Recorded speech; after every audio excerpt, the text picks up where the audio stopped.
anw kun b'a dɔn k'a fɔ balimaw mana fɔ ɲɔgɔn kɔ a kuma tɛ taa ɲɛfɛ. O kosɔn an bɔra ka deli kɛ fan fila fɛ Ala bɛ se ka bɛn sabati cogo min na. Alhamdulillah bɛn sabatira, n denw nana kɛnɛya ani kisi kɔnɔ. Donc n bɛ jamanatigi fila bɛ fɔ ni kanu fɔli ye. Ne kun b'a dɔn k'a fɔ a mana mɛn cogo o cogo i bɛna labila. Donc ne ma n jigi ma tigɛ fiyewu k'a fɔ don dɔ la a bɛna kɛ ko wɛrɛ, n jigi ma tigɛ fiyewu. Parce que balima fila min bɛ ɲɔgɔn na, n b'a fɛ hadamadenw bɛ faamuyali kɛ dɔɔni, n b'a fɛ ka explication fitinin di. Min ye n denw minɛ Mali la n'o ye Asimu Goyita ye, ale tɔgɔ nin dira an kuntigi Muhamadu de fɛ sallallahu alaihi wasallam. An kuntigi ka den premier de don. Bon min ye ne kɔrɔkɛ yan n'o ye son excellence Al-Hassan, président Côte d'Ivoire jamanatigi Al-Hassan Ouattara, ale fana ye kira mamaden premier de ye. C'est pas pour ne kira ka tɔgɔ nin d'a ma. Al-Hassan kɔrɔ de ko ɲumanw ɲuman, c'est-à-dire ɲumanw ka numéro 1. N b'a dɔn a tɛna kɛ cogo o cogo ni faamuyali bɛ sɔrɔ a kɔnɔ. Ala y'an kunnadiya, Asimu sɔnna k'o grâce. Mais an ka jamanatigi nin yan an kan k'a fɔ kosɛbɛ. Parce que ne yɛrɛ min sigilen filɛ ne kun commencera ka dimi. Parce que n'i ye mɔgɔ den minɛ ka datugu hali n'a y'a sɔrɔ tiɲɛ b'i bolo ou bien tiɲɛ t'i bolo, a facɛ kɔni i tɛna bila tranquille la. Donc an ye Ala deli ka Ala fo ka ɲini Ala fɛ bɛn bɛ se ka sabati. Parce que jamana fila nin n'an y'a ta jamanatigi premier ma n'o ye Houphouët-Boigny ye, a ye kuma min fɔ f'an b'o faamu, humanité avant tout. Diinɛ tɛ yen, jamana tɛ yen, kabila tɛ yen ni hadamaden tɛ. Hadamaden de ka fisa ni fɛn bɛɛ ye.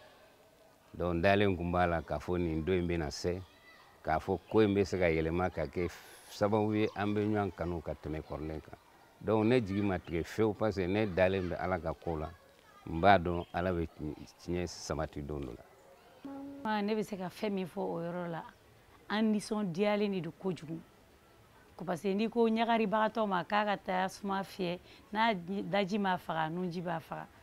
An kɔntanna, an nisɔndiyara fo ka tɛmɛ a dan kan. Parce que i ye baara min daminɛ k'a ju tigɛ, n'o ye kun bɔ, vraiment i bɛ kɔntan dɔrɔn de o la. I bɛ nisɔndiya de sɔrɔ o kɔnɔna na. Oui, bon, i y'o min fɔ ko a mɛnna, a ye kalo 6 kɛ, n'a sɔrɔ an ma jigila misɛnya a ko kɔnɔna na. Ne ma jigila misɛnya tile 1 depuis an ye baara in daminɛ.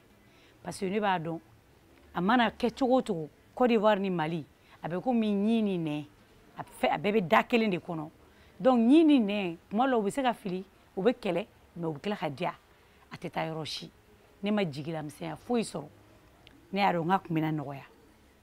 A ye kalo 6 min sɔrɔ, o yɔrɔ yɛrɛ la ne bɛ président Alassane Dramane Ouattara fo kosɛbɛ n'a ka timinandiya, n'a ka hakilisigi, n'a ka bɛn kɔnɔna ɲɛɲinini na Mali ni Côte d'Ivoire la. Parce que a ma foyi bila Mali ɲɛ. A y'a yira k'u b'u ka so de, wa n'u nadon sera u bɛ na fana. O ye espoir da an bɛɛ ma k'a dɔn ko in bɛna nɔgɔya, k'a bɛ sira ɲuman fana tun kan. O don de sera bi, Ala y'o ɲuman na an ka so. A daminɛ na an yɛrɛ kun siran n'o yɔrɔ de la kosɛbɛ. Parce que an minnu sigilen bɛ Côte d'Ivoire yan san 28, n'i y'a jate minɛ ko ninnu tagara mission na, u taara to yen ka nin wagati bɛɛ kɛ, furukufuruku tun bɛna don population de ni ɲɔgɔn cɛ.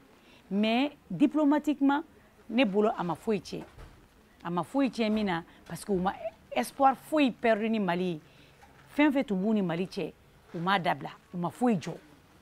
Donc an kɔni siranna kosɛbɛ, an minnu sigilen bɛ yan. Mɔgɔw tun bɛna bila ɲɔgɔn na, an ni ɲɔgɔn cɛ dɛ, mais diplomatiquement non, alhamdulillah. An y'an jija fana, an ye boliboli minnu kɛ ka kuma mɔgɔw ni ɲɔgɔn cɛ, vraiment a ye nɔbɔ ko la an ye ɲɔgɔn faamuya u y'a dɔn ko min bɛ sen na a bɛ se ka dabila a bɛ se ka ban puisque bibi in na n'i k'i bɛ maliyɛn ni ivoiriyɛn bɔ ɲɔgɔn na i t'a dɔn jɔn ye ivoiriyɛn i t'a dɔn jɔn ye maliyɛn n'i m'a ye ivoiriyɛn cɛ dɔ ye maliyɛn muso furu maliyɛn muso dɔ ye ivoiriyɛn cɛ furu bɛɛ ye den sɔrɔ ɲɔgɔn fɛ du coup an ɲagamina ka se degré min ma i tɛ se k'a dɔn jɔn ye jɔn ye